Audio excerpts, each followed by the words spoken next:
You're on in 5, 4, 3, 2.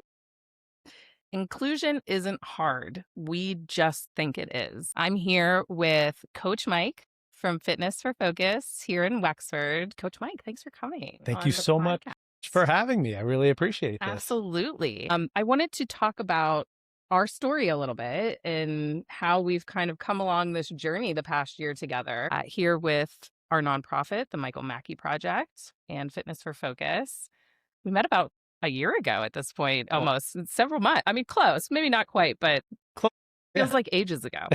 You opened Fitness for Focus. Tell us a little bit about that and your journey and what brought you here to the North Hills of Pittsburgh. Sure. So, Fitness for Focus is an inclusive gym where we happen to specialize working with teens, children, and adults with IDD. We create customized workout plans based on each individual's physical, adaptive, and cognitive abilities. And our goal for each athlete that comes in is to help them to build strength, coordination, confidence, and most of all, independence. So exciting. And I remember hearing that you guys were opening here in Wexford as my Township of Pines supervisor hat on that day. And you invited us to the grand opening. And immediately I was like, bells were going off in my head.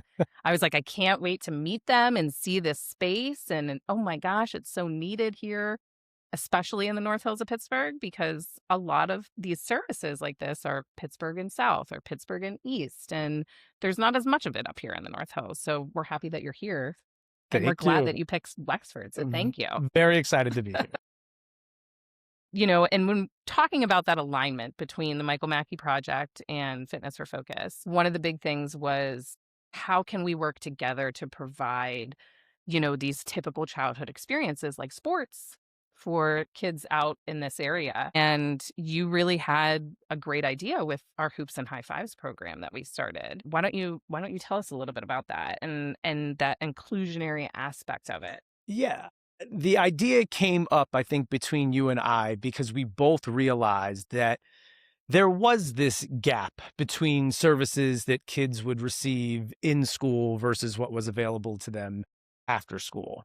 And I think as a community as whole, as parents, I think it was recognized that they wanted something that was consistent, structured, but in a way that's not necessarily different from organized sports, but in a way where the program just understands their child's needs, can support them, and really give them an opportunity to thrive, to move, to play, and be successful. And I think that's been our entire message with Hoops and High Fives. Yeah, and it's taken off. We've had 2 sessions, 6 weeks in length on Tuesdays, and it's gone so well, and I think you hit the nail on the head because, you have your sports at school that your neurotypical kids do, that they play basketball or football or field hockey or soccer or whatever that is, and you try out for them, especially if you're at that teen and transition age, right? Sure. And there's not that on an adaptive level. Because once you get into the tryout sports, there's not it's a competition, right? Correct. It's not about just, the physicality of it, the social skills of it, the communication of it. Like there's so many pieces that go into it. But I think people think that inclusive and adaptive sports are hard. What do you think about that? I just think it just takes a uncommon thing. Structuring things in a way that is a little bit personalized to the individuals that you're working with. We can play the same games, we just may have to make it in a way that is customized to the individual and how they learn. And giving them that opportunity to be successful is really important. There shouldn't be a fear of doing it wrong because there's really no wrong way to do it. There's individuals that are on such a spectrum and such like a they have different abilities. Everybody learns different, whether you're neurodiverse or neurotypical. Not every typical kid is going to do a sport the same way. That can be applied to our kids too. Especially personal for us and with Michael and why we started our nonprofit was to just give them a chance to participate, right? What are some adjustments that you see within, kind of the sports world in general now? I'm seeing a lot of like the unified approach and the adaptive approach. People are more open to it now. What's your opinion on that? Yeah. Just to take a step back, talking about doing it wrong, Yeah.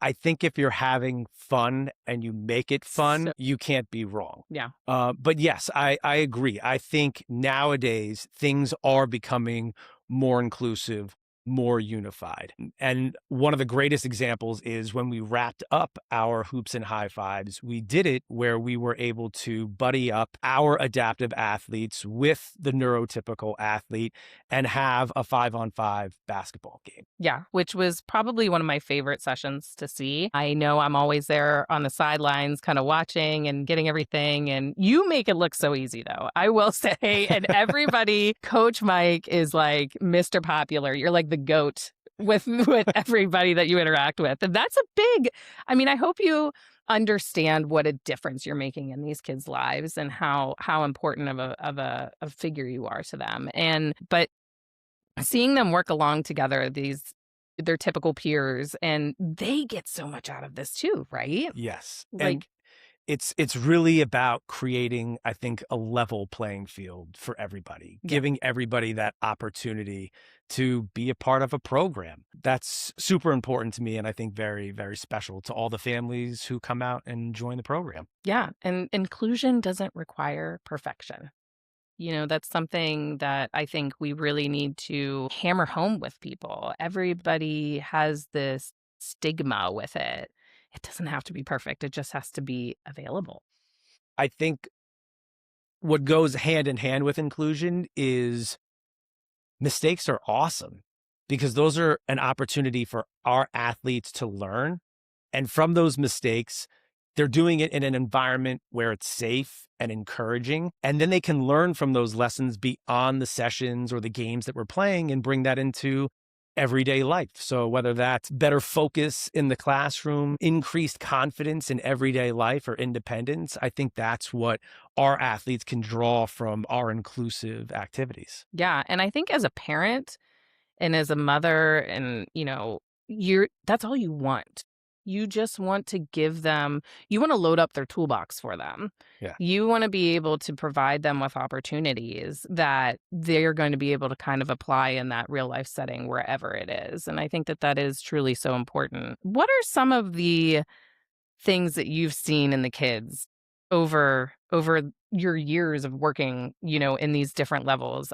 Not only with our program and Hoops and High Fives, but within Fitness for Focus, and tell us a little bit about that. I think the one word that comes to mind is growth and learning. So, for the years that I've been doing this, watching somebody achieve something that they otherwise thought that they couldn't achieve, small accomplishments or small wins is big for the athletes that I work with and that we work with through Hoops and High Fives. Developing confidence and independence. These are all the things that Yeah. I see in the athletes that I work with. Yeah, absolutely. And that just hits at home why these things matter so much beyond the sports or beyond the physical fitness of it. Like obviously you want to take care of your body and you want to keep moving. And especially with these kids too, they have maybe some more issues with I know with Michael myself, he has gait issues. He wears the SMOs. He's unbalanced and doing just being physical is very important for him. We're very excited. We got a pool for this summer. Michael is a water guy and just talking to like his rehab doctors saying like, can't wait for him to get in that pool because you're going to see a big difference or get him moving, get him on his adaptive bike, get him Sure. outside, get him walking. So just presenting the opportunities, I think that that's also just such a huge thing, but it's so much more than that. Yeah, I think you're right. I think it goes beyond the physical, right? Hmm. It's taking really a holistic approach to it. It's embracing not just the physical, but the social, the emotional, and the overall development of each of these children. Yeah, absolutely. What is your vision with Fitness for Focus and moving forward? I mean, I feel like you're such a positive, energetic guy. You are in the right field for sure. Where do you want to see this going?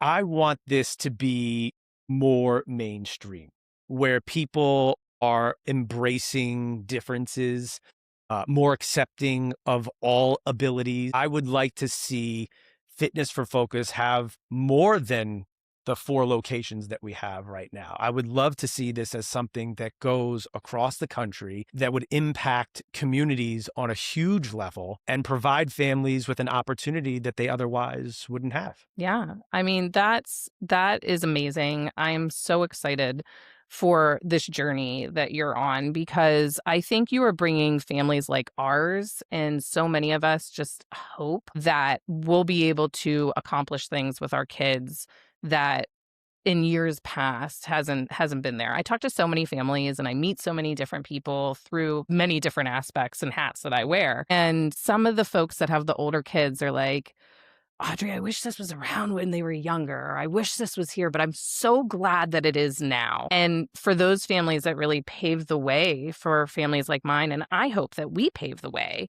and continue to do that. And it's nice to have partners like yourself and Fitness for Focus out there that share in that same vision. It's very encouraging to see. I'm super excited about it. Sometimes I feel like we overcomplicate something that doesn't need to be. It should just be natural. And you bring that with you through the programming that you do. So I thank you for that. I appreciate I'm that. very excited for it. So what do we have coming up here, Coach Mike? Like what are some things that we're on the horizon for? I know fall we have what? We have hoops and high fives, right? We've got hoops and high fives coming back. I Yeah. think we're going to be starting that up again at the end of the summer so that we have a springboard right into the school year coming into the fall. Yeah, very So, exciting. We're very gonna excited about do that. that in August and pick that back up again. But then flag football, how huge? We just had the NFL draft here not too long ago. Football is a huge sport, flag, contact, everything, and really learning how we can adapt that and unify that. What are your thoughts on that? Yeah, well, first of all, Pittsburgh is a very sports-oriented city. Right. And the Steelers, at the core of everything, are a huge piece of sports and unification. So for us to be able to bring that now to the families just opens up another door, another opportunity, and a chance for kids to participate in another wonderful, fun sport. Yeah, and we have our division of our sports here with Michael Mackie Project is Michael's Victory Players because every kid deserves a victory. And so in July, we'll have our second adaptive football event at the turf fields in Pine Park, which I'm so excited for. You will be there with us. We'll be having our stations. The high school, Pine Richland High School football team will be there again this year, and the youth organization. And again, that hits that home with that unification piece. They have their typical peers that they're going to these, stations and playing right alongside them in a way that they can participate in. Because I think the joy of it all for me is seeing them try something that they've just never maybe had the chance to do before. And it's just really exciting. Like it just brings this joy out of everybody that's involved, not only the kids and the young adults that are doing it, but I think for the volunteers. What do you see with that? How do you Yeah, for the volunteers especially, because I don't think that they themselves honestly get the opportunity to be in inclusive situations. Right. And there's so much that they can take from that back in their lives, daily lives, school, other recreational activities. And I think you're right. When everybody gets together, there's just so much joy and enthusiasm and positive energy. What's not to take away Right. from an opportunity? Right. Absolutely. So exciting. Well, the confidence, the joy, the connection, everything you bring, appreciate you beyond words, Coach Mike. And we can't wait to see where Fitness for Focus goes, not only here within our region, but hopefully nationwide, everywhere. Everywhere needs a Fitness for Focus and everywhere needs a Coach Mike. That is for sure. So thank you for joining us on the Long Days Big Love podcast. We're so happy to have you with us. This has been an absolute pleasure. Thank you so much for having me. Absolutely. Thanks, Coach Mike.